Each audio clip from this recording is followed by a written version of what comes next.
తెలంగాణ రాష్ట్ర ఆవిర్భావ వేడుకల నిర్వహణపై ఉత్కంఠ నెలకొంది. రాష్ట్ర ఆవిర్భావ వేడుకలకు అనుమతి ఇవ్వాలని ప్రభుత్వం ఈసీకి లేఖ రాసింది. కానీ ఇంతవరకు అక్కడి నుంచి ఎలాంటి సమాచారం రాలేదు.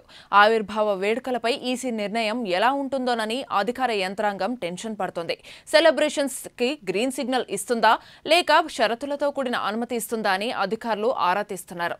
ఇటీవల కేబినెట్ భేటీకి ఈసీ షరతులతో మాత్రమే అనుమతినిచ్చింది. దీంతో రాష్ట్ర ఆవిర్భావ వేడుకలకు ఈసీ నుంచి అనుమతి తీసుకుని ఏర్పాట్లు చేయాలన్న యోచనలో ప్రభుత్వం ఉంది.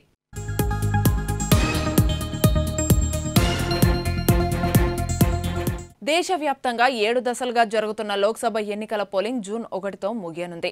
దీంతో ఎన్నికల కోడ్కు ఇబ్బంది ఉండదని రాష్ట్ర ఆవిర్భావ వేడుకలకు అనుమతి ఇవ్వాలని ప్రభుత్వం కేంద్ర ఎన్నికల సంఘానికి లేఖ రాసింది.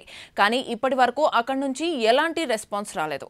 ఇక చివరి నిమిషంలో గ్రీన్ సిగ్నల్ ఇస్తే వేడుకలకు ఏర్పాటు చేయడం ఇబ్బందికరంగా మారుతుందని అధికారులు ఆందోళన చెందుతున్నారు. అయితే ఎలాంటి షరతులు లేకుండా అనుమతి ఇస్తే పరేడ్ గ్రౌండ్లో భారీ స్థాయిలో నిర్వహించాలని ముఖ్యమంత్రి రేవంత్ రెడ్డి భావిస్తున్నారు.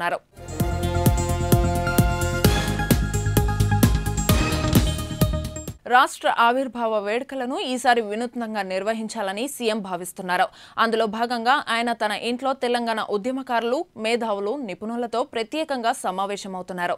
రాష్ట్ర సాధన కోసం పోరాటం చేసిన అన్ని వర్గాలను ప్రయారిటీ ఇచ్చేలాగా వేడుకలను డిజైన్ చేస్తున్నట్లు కాంగ్రెస్ నేతలు చెబుతున్నారు. కాంగ్రెస్ ఇవ్వడం వల్లే రాష్ట్రం ఏర్పాటైందన్న విషయాన్ని భవిష్యత్ తరాలకు చేరేలా వేడుకలు నిర్వహించేలా ప్లాన్ చేస్తున్నట్లు తెలుస్తోంది.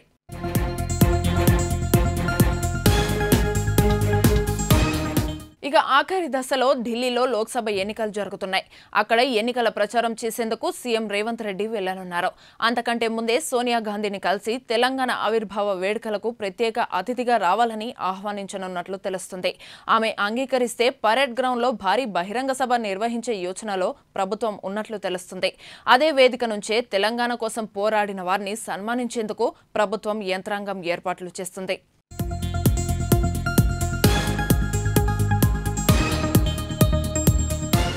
ఇక ఇదే అంశానికి సంబంధించి మరింత సమాచారం మా ప్రతినిధి భార్గవ్ అందిస్తారు. భార్గవ్, చెప్పండి, జూన్ 2 తెలంగాణ రాష్ట్ర ఆవిర్భావ వేడుకల నిర్వహణకు ఈసీ నుంచి అనుమతి సంబంధించి అప్డేట్స్ ఏంటి? జూన్ 2 రాష్ట్ర ఆవిర్భావ వేడుకలు ఘనంగా నిర్వహించేందుకు తెలంగాణ సర్కార్ కాంగ్రెస్ పార్టీ ప్లాన్ చేస్తుంది. అనుమతి కోసం ప్రభుత్వం ఇప్పటికే ఈసీకి లేఖ రాసింది. అయితే అక్కడి నుంచి ఎలాంటి స్పష్టత రాలేదు. దీంతో అధికారులందరికీ కూడా ఉత్కంఠ నెలకొంది. చివరి నిమిషంలో గ్రీన్ సిగ్నల్ ఇస్తే ఏర్పాట్లకు ఇబ్బంది కలుగుతాయని కూడా వాళ్ళందరూ కూడా ఆవేదన వ్యక్తం చేస్తున్నారు. మరి జూన్ 2 ఏదైతే కేంద్ర ఎన్నికల సంఘంకి వీళ్ళైతే లేఖ రాశారు, కానీ అక్కడ నుంచి ఇప్పటి వరకు ఎన్నికల కోడ్ ఉన్న నేపథ్యంలో ఇప్పటివరకు అయితే ఎలాంటి పర్మిషన్ రాలేదు. మరి దీని తర్వాత ఎమ్మెల్సీ ఎలక్షన్స్ కూడా ఉన్నాయి. 27న ఎమ్మెల్సీ పోలింగ్ జరగబోతోంది. కాబట్టి ఈ ఎన్నికల హడావిడిలో ఈసీ పర్మిషన్ ఇస్తుందా లేదా అనే అంశాల గురించి పెద్ద ఎత్తున ఉత్కంఠ అయితే నెలకొంది. ముఖ్యంగా రాష్ట్ర ఆవిర్భావ వేడుకలు నిర్వహించేందుకు అనుమతి ఇవ్వాలని 3 రోజుల క్రితమే ప్రభుత్వం ఈసీకి లేఖ రాసింది. కానీ ఇంతవరకు అక్కడి నుంచి ఎలాంటి సమాచారం లేకపోవడంతో అధికారులు టెన్షన్ పట్టుకుంది. ఆవిర్భావ వేడుకలపై ఈసీ ఆలోచన ఎలా ఉంది, అసలు పర్మిషన్ ఇస్తారా లేదా, వేడుకలకు గ్రీన్ సిగ్నల్ వస్తుందా లేదా, లేక షరతులతో కూడిన అనుమతి ఇస్తుందా అనే అంశాల గురించి ఒక ఉత్కంఠ వాతావరణం అయితే నెలకొంది.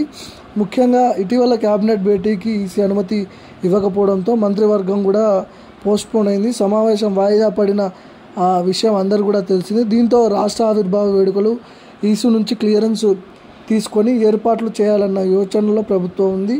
దేశవ్యాప్తంగా 7 దఫాలుగా జరుగుతున్న లోక్సభ పోలింగ్ జూన్ 1తో ముగియనున్నది. దీంతో ఎన్నికల కోడ్కు ఇబ్బంది ఉంటుందని రాష్ట్ర ఆవిర్భావ వేడుకలకు అనుమతి ఇవ్వాలని రాష్ట్ర ప్రభుత్వం ఈసీకి లేఖ రాసింది. కానీ ఈసీ ఇంతవరకు ఎలాంటి రెస్పాన్స్ ఇవ్వకపోవడంతో అధికారుల్లో ఒక టెన్షన్ అయితే నెలకొంది. చివరి నిమిషంలో గ్రీన్ సిగ్నల్ ఒకవేళ ఈసీ ఇస్తే వేడుకల ఏర్పాట్లకు ఇబ్బందులు జరుగుతాయి. కాబట్టి ఎలాంటి షరతులు లేకుండా అనుమతి ఇస్తే పరేడ్ గ్రౌండ్లో పెద్ద ఎత్తున భారీ స్థాయిలో నిర్వహించాలని ముఖ్యమంత్రి రేవంత్ రెడ్డి భావిస్తున్నారు.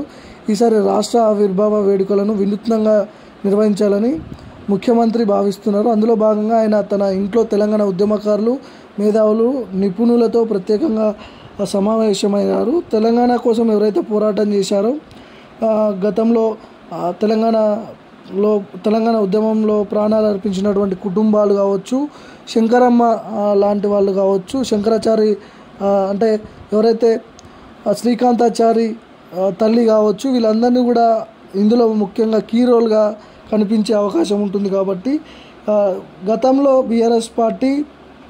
ఓన్లీ బీఆర్ఎస్ పార్టీ కోసమే జూన్ 2 తెలంగాణ ఆవిర్భావ దినోత్సవ వేడుకలు జరుపుకున్నట్టుగా ఉన్నాయి. ఈసారి అందుకు భిన్నంగా ఏర్పాటు చేస్తామని కూడా ముఖ్యమంత్రి సన్నిహితులు చెప్తున్నారు. ఇప్పటి వరకు బీఆర్ఎస్ పోరాటం వల్లే రాష్ట్రం ఏర్పాటైందన్న తీరుగా ఆవిర్భావ వేడుకలు జరిగినాయి గతంలో. ఇప్పుడు అందుకు భిన్నంగా ఉంటాయి.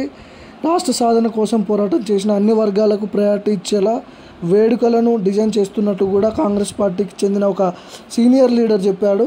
అయితే కాంగ్రెస్ ఇవ్వడం వల్లే రాష్ట్రం ఏర్పాటైందన్న సందేశం భవిష్యత్ తరాలకు చేరేలా వేడుకలు ఉంటాయని కూడా ఒక సమాచారం ఇచ్చే ప్రయత్నం చేస్తుంది కాంగ్రెస్ పార్టీ. చివరి నిమిషంలో ఢిల్లీ లోక్సభ ఎన్నికలు జరుగుతున్నాయి.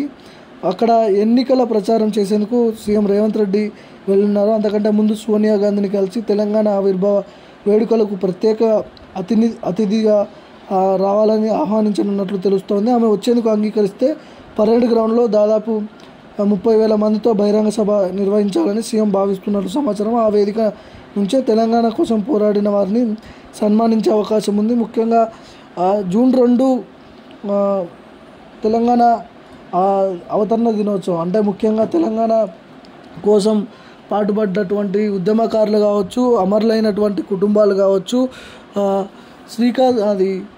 శ్రీకాంతాచారి తల్లి వాళ్ళు కావచ్చు, ఇందులో కీ రోల్ పోషించినటువంటి తెలంగాణ ఉద్యమంలో కీలకంగా పనిచేసినటువంటి వాళ్ళందరికీ కూడా జూన్ 2న అక్కడ అట్రాక్షన్గా కనిపించే అవకాశం ఉంటుంది. ముఖ్యమంత్రి కూడా వాళ్ళకి ప్రాధాన్యత ఇచ్చే అవకాశం కనిపిస్తుంది.